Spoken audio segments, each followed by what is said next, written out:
Hey everybody, with the carnage of the 2022 Los Angeles Rams season almost behind us, I'm going to continue this series of videos discussing where the Rams go from here with the focus on the 2023 NFL Draft. So I will be reviewing the roster groups, draft prospects, all that good stuff. Today I'm going to walk through the entire roster, try to set some priorities for the Rams in the 2023 draft with the understanding of what unrestricted free agents exist on this roster, where the holes are going to be. And some of my suggestions are going to be contrarian, going to go against the grain. I'll get to that in a minute. But let's go through each position group one at a time, shall we? And the first position group I'm going to talk about, well, two here, the quarterbacks and the running backs. Now, at the beginning of last year, I argued the Rams needed to improve their backup quarterback spot, and I got a lot of pushback on that. And this year, nothing's changed. This has actually gotten worse. Wolford will be an unrestricted free agent. Baker Mayfield as well. I don't even have him listed here. Probably should. Stafford and Perkins will both be coming back. So where do we go from here? We need a legitimate quarterback backing up Matthew Stafford.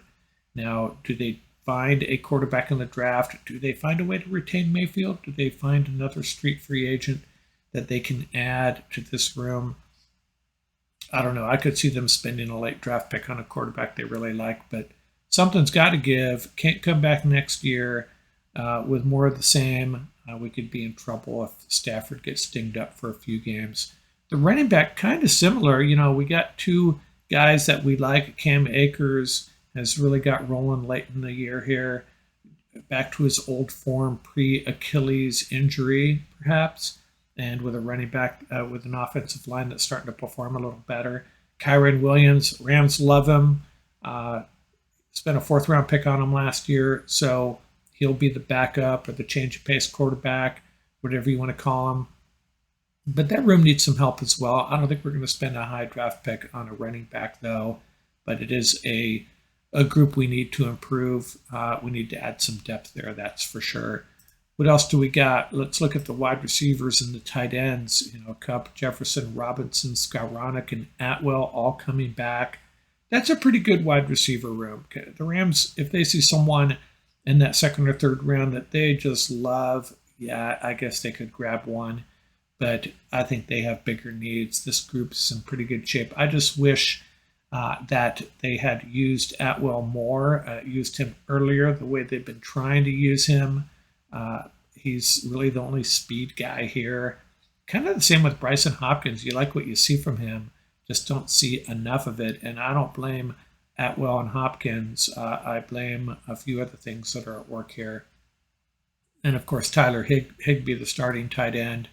That's all we got at that position right now, not counting Jacob Harris in either of these groups. He's another guy that will be back if the Rams want him. He's still under contract. But Higbee is a guy they could walk away from without a lot of pain contract-wise. And something to keep in mind for the 2023 draft is if there is a position that is stacked, it is the tight end group.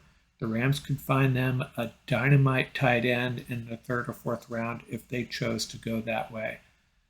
But these two groups, not high priorities in my opinion. But if McVay sees somebody he likes, and as far as a wide receiver or tight end, don't bet against him taking them. But not a high priority for either of these groups, in my opinion. Now, this is the one that is going to generate the most discussion. Who do we got coming back on the offensive line? Who's under contract? You got Noteboom, Alaric Jackson, Logan Bruss, who didn't play it down because of the injury, Brian Allen, Coleman Shelton, Tremaine Ankrum, AJ Curry, Rob Havenstein. That's a lot of guys that, most of them are okay players if they're healthy. I don't know if Noteboom is the answer at left tackle, though.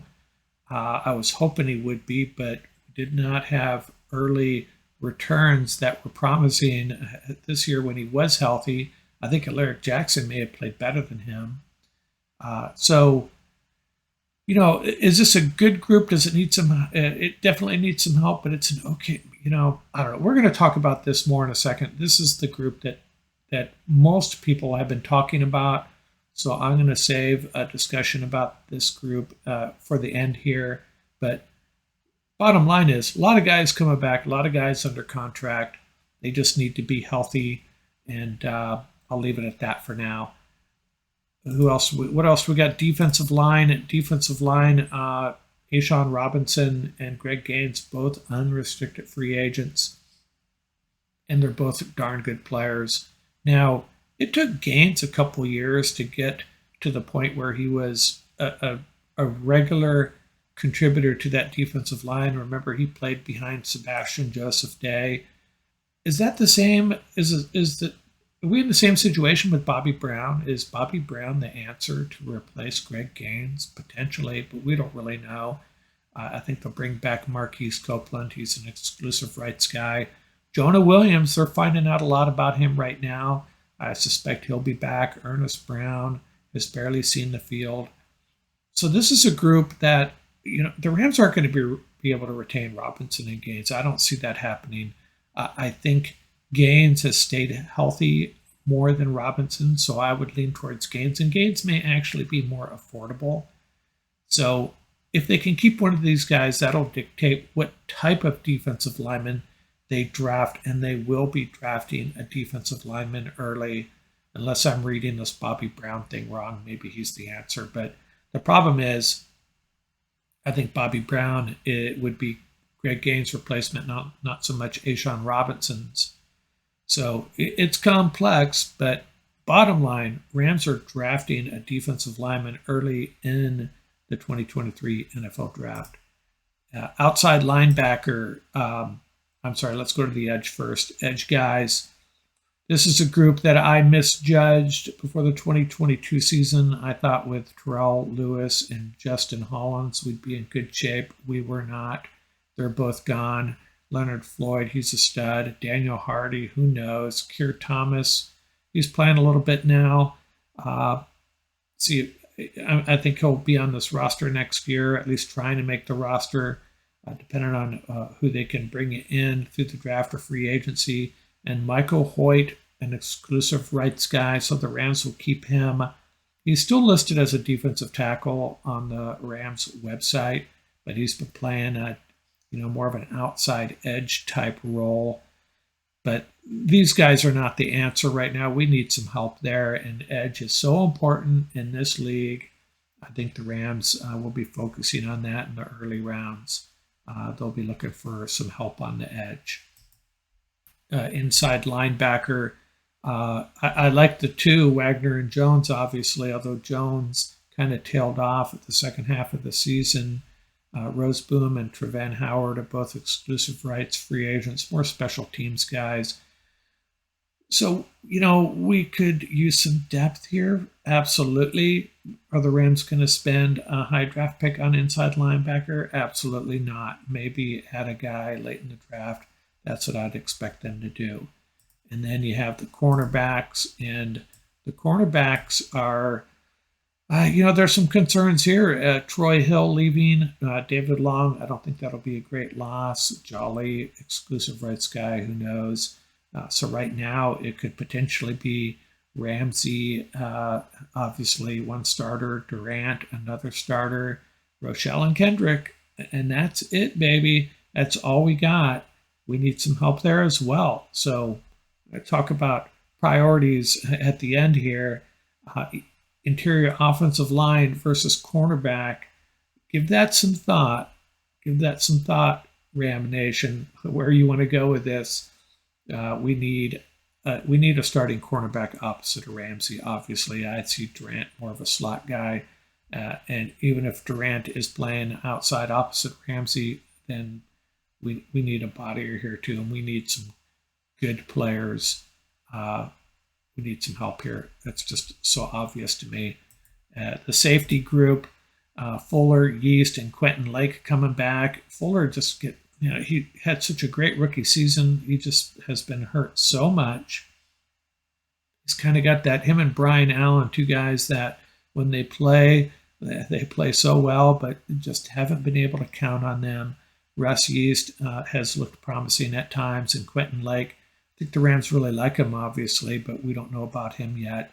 And then Scott and Rapp, free agents, both unrestricted free agents. Obviously, the 7th-round pick, Nick Scott, is the better player at this point than Taylor Rapp, the 2nd-round pick. So clearly you want to keep Scott, but he's going to get paid. I think he's a very good player, and there are going to be teams looking for him, looking to sign him. Taylor Rapp, he's going to get some offers as well. Hopefully we can keep one of these guys. If we can't keep either of them, hopefully it's Scott. If we can't keep either of them, Rams are going to have to draft a safety or two, perhaps, right? And they've been pretty successful drafting safeties. They got Fuller and Scott late, Rapp in the 2nd round. So I see them using a 5th or 6th round on a safety is the way I see this going down. And then special teams, nobody comes back. Absolutely nobody. At least they're all unrestricted free agents. Riley Dixon, Matt Gay, and our long snapper, Matt Orzech. Now, Matt Gay is the one guy that's going to get some offers, external offers from other teams. He's one of the best kickers in the league. Love to have him come back. I think Dixon, he's a fair to Midland punter. Welcome back, Riley, if you want to come back. Long snapper, Orzech's fine. So what do we do here? Are we going to draft a kicker? No, we just have too many other needs. We're going to either try to re-sign Gay or just find one off the scrap heap somewhere, unfortunately. Hey, maybe Cameron Dicker. No, sorry. He's doing pretty well with the Chargers at this point. So the Rams need to restock that entire room, re-sign all three of them, right? And let me talk. So let's get back to the offensive line. And I love talking about our offensive line because I think there are so many misconceptions, such a negative, incorrect narrative about our offensive line. Let me propose to you that Alaric Jackson played better than Joseph Noteboom at left tackle, and we plug in Alaric Jackson at left tackle. Joseph Noteboom, he got a sizable contract. It's going to be difficult to walk away from that, very expensive. So let's plug him at left guard. He's played guard before, and he might be a better guard than a tackle. Hey, he's not the answer at left tackle. Let's move on. I've heard people say Coleman Shelton is better than Brian Allen at center. Okay, let's roll with that for argument's sake. And Logan Bruss, a year to mend. Let's hope the Rams, as Sean McVay said, found their starting guard, and Logan Bruss is ready to roll. That's a bit of an unknown, but let's roll with that. And Rob Havenstein, pretty solid. No issues with him at right tackle. And then where would that leave you? That would leave you with Brian Allen as a backup center. And, if anyone gets hurt, center or one of the guards get hurt, Shelton slides over and Allen moves into the center spot. Tremaine Ankrum, I think he's a decent backup. And A.J. Arcuri, who knows? So what am I saying about this offensive line? Is this a top-notch offensive line? Absolutely not. Where do they need help?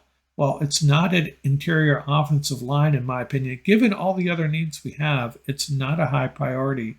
I think what we need to do is make sure we are good to go at left tackle, and that's what we need to focus on, drafting a good left tackle, and there are some good ones in the draft, or finding a free agent that we can afford and plug in there. But drafting interior offensive line, especially early in the draft, just makes no sense to me. And I've heard people say, hey, let's draft 3 offensive linemen. Let's draft 5 offensive linemen. Let's draft a guard and a center. And I don't know, man. It just makes no sense to me. I'm calling bull on that. That's not where we need help, given all these other positions. Hey, if you could have everything, sure, yeah. Hey, let's draft 3 offensive linemen, 2 safeties, 2 cornerbacks, a tight end, a wide receiver, a backup quarterback, and a running back too. And by the way, let's draft a kicker. How about that? Hey, can we draft a punter too? you see where I'm going with that? It doesn't add up. You got to prioritize these positions, what you need. And I don't see interior offensive line as a big need. I think we need to solidify that left tackle position. Maybe add some depth on the interior offensive line. You need to add depth everywhere, always, don't you, though? So let's go look at what I identified as the priorities. And you can shuffle these around a little bit, but given the situation with Gaines and A'Shawn Robinson, Rams need a defensive lineman.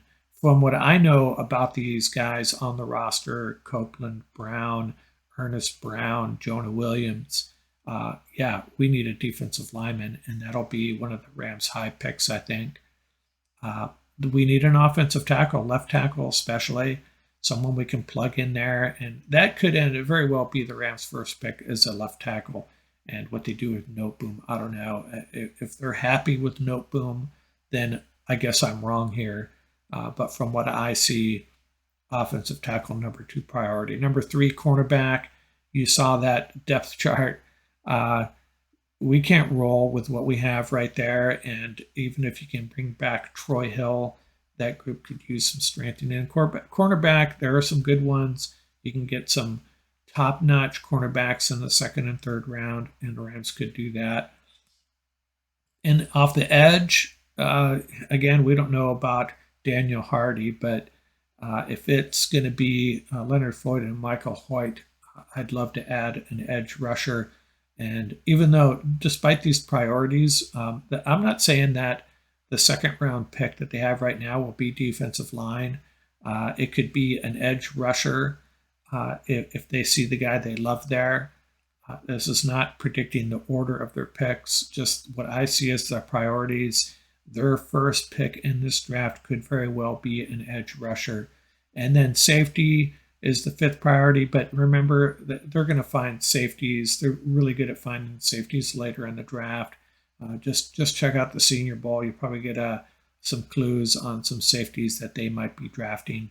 They definitely need to add safeties. Now, if Nick Scott comes back, maybe not, but I'll leave it at that for now. Interior offensive line, add some depth there. That's how I see it. 7th, running back, same thing. Could use some depth. Inside linebacker, broken record here. Add some depth. And special teams.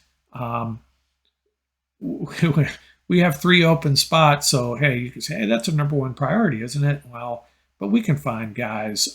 There's guys, undrafted free agents, undrafted free agent kickers. We don't have a kicker by the time the draft rolls around. There's going to be a couple of really good college kickers that are going to be chomping at the bit to come kick for the Rams. And punter and long snapper, same deal. So that's how I see it. If you see any mistakes in this or disagreements, shoot me an email at ramsuppodcast@gmail.com, and be glad to make corrections or discuss how you see this. But that's how I see it, and we will be coming back to this on occasion. We're going to start doing, I think the next video I do is going to be identifying 10 or 15 guys that the Rams will pick with that 2nd round pick, who I think will be the main guys, the guys that will be on their short list to draft in the NFL draft with that 2nd round pick. So that's all I got for now. Again, we'll be back again to do some, we'll talk about this a lot more. But that's all I got for now, and out here.